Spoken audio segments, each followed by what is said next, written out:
Now, in a future part of this assignment, it is going to also ask you to predict what you think is going to happen with this data in the future. So it could be a prediction, or sometimes they call it a forecast. So there's several different ways that you can calculate predictions and forecasts in spreadsheets.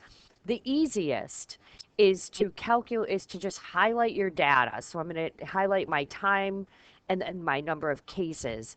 And then once it's highlighted, I'm going to look at this little dot, and when I hover over it, my mouse turns to a cross, and I'm just going to drag down, and this is actually going to predict the the how much the data, like the number of cases, based on what's been happening previously with the data and for each of the next 4 weeks. Now, I also created a column here called forecast. So I'm going to use this in a second, but I do want you to notice that when I added these data points, they automatically added to my graph here.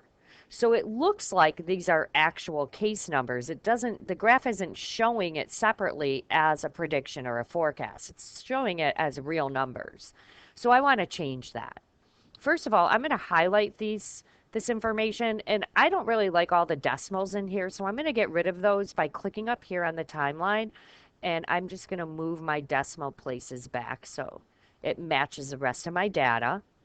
And now I'm going to right click on this and say cut this, and I'm going to put these numbers in my forecast line, and I'll just paste them here. Okay, so now I want to add these to my graph as a forecast. So now that I took them out of this column, I do have my dates extended, but the data points don't extend.